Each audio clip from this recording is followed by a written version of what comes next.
Shimalala yani mo fulbo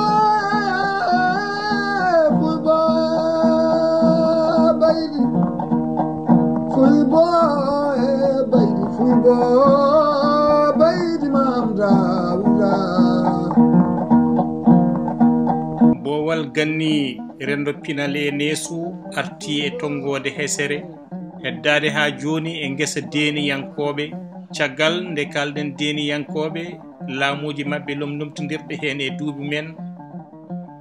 caggal nde kalden kolite ngello gonnodo sababu darnogol lefol laamu deni yankobe hande en gari haalde e goto e lollube e lefol deni yankobe on don ko Sammba Gelaajo Jeegi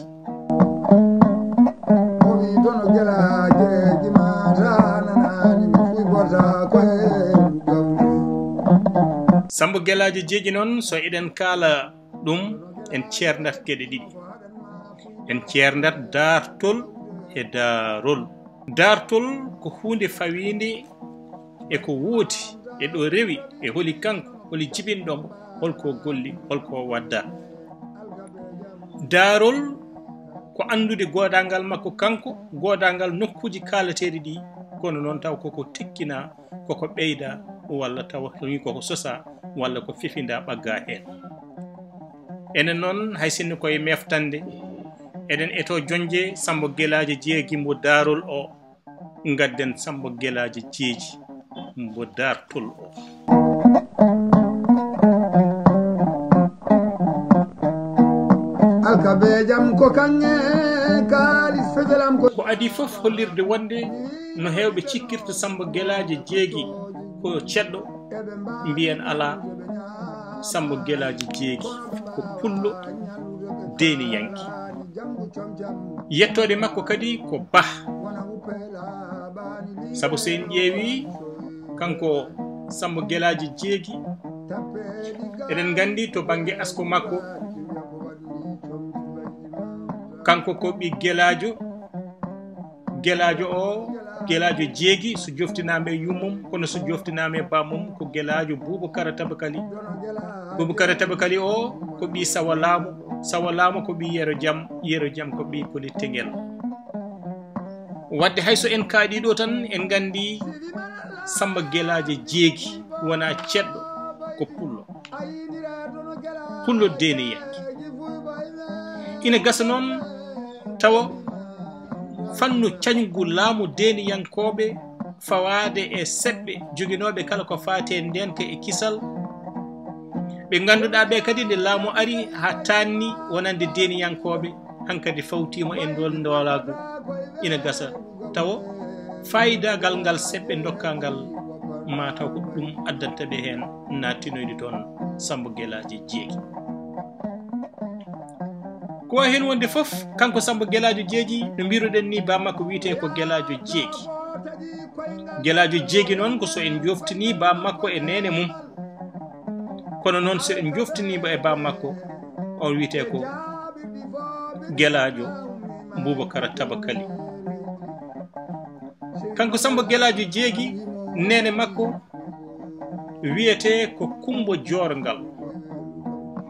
Jorgal won nangubi ko pullo won nangubi hen bangi ko soninke hen bangi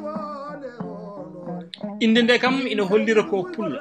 kanko Sammba Gelaajo Jeegi o fotata yiide aduna ko hakkunde 1690 e 1700 no teeno Yusuf Gueye haaldi kono kadi ko noon Ndiaye Saydou Amadou ɓamtiri e nder yewtere mum walla e nder deftere mum jubbande e tarik Fouta Tooro nden hitande nde fotata jibinede mbiɗen so woɗɗo yi ko hakkunde 1690 so tawi ɓattima ga koye 1700 yimɓe hewɓe kadi ne nangi Sammba Gelaajo Jeegi yi aduna koɗo wiite jowol worgo ko ɗon o yi aduna walla woɓɓe mbi ko hakkunde jowol e dondu e nokku ina wiye jaɓɓon ɗiɗo potta woni koye diwan Ganar hono no Ndiaye Saydou Amadou haalde ɗum ni kanko Sammba Gelaajo Jeegi won wiyoɓe wonde o yiyani ba makko Gelaajo Jeegi. Nden yiyande kadi ten Youssouf Gueye yeddi ɗum kan haala arti e nder deftere jubbande e tarik futatoro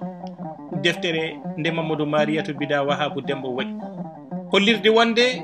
ba makko fotata hawdude ladial koye hitande 1918 e wiide ten Youssouf Gueye ɗum firti ko famɗi fof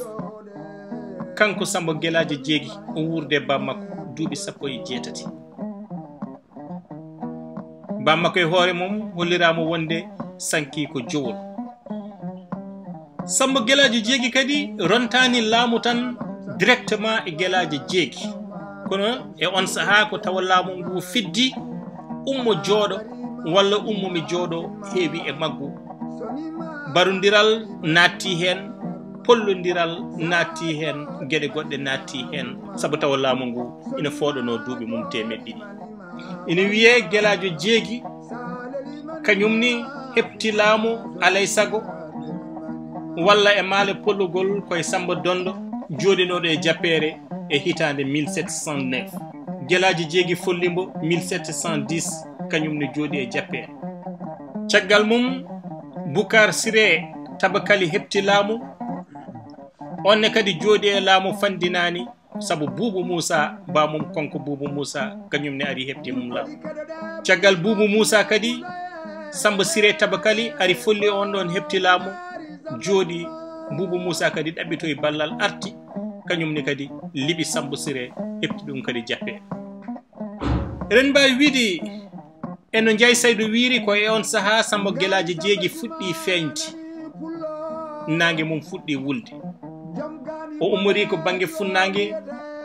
kanko ne o liɓi laamu Boubou Moussa e hitande 1725 o jooɗi ha 1735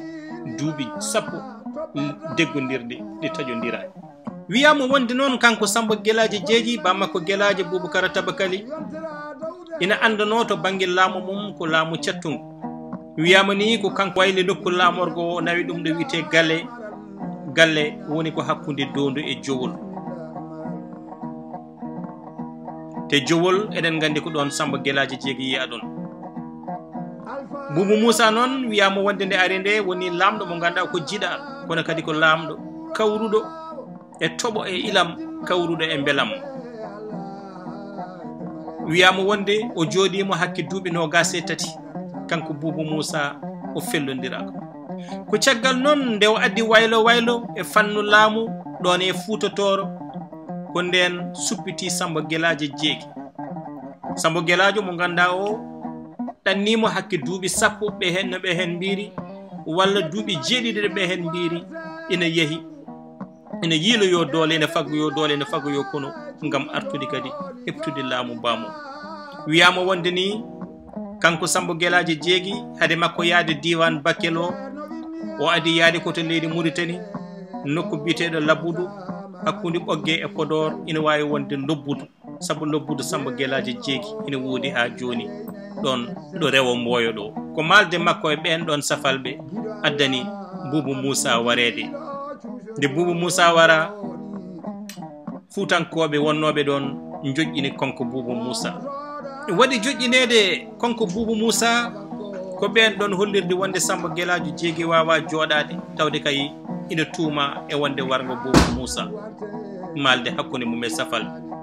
E on saha Sammba Gelaajo Jeegi hollirama wonde ɓeydi mettindi halfine nene mum mbiteɗo Tunka lamɗo Tiyabo hedde Bakel yeehi uuji ina yaade e yimɓe nayo taw ina jeeya hen jiyaɗo makko biteɗo Dunguru e sewa Malallaya pentanɗo mo ɓoggol Lagiya. Wiyama wonde o fayi koto Masina e lamɗo biteɗo Elel Ben Zikri o woni toon hakke duuɓi 7. Nde o arti nde ngam ƴettude nene makko ɗon ɗo Tiyabo ɗo wiyama wonde o tawi Tunka ina watti jinnaɗo makko korɗo e on ɗon saha caggal duuɓi 7 ɗi o ferno kanko Sammba Gelaajo Jeegi ɓe mbi o hoyni Tunku ɓe mbi o wari Tunku ɗon ɗo Tiyabo. Ina heddi e dartol kam o fiyama ngal Tunka e Tiyabo. Ko nden noon o arti ga e Fuuta omo addori kono ko nden kadi o liɓi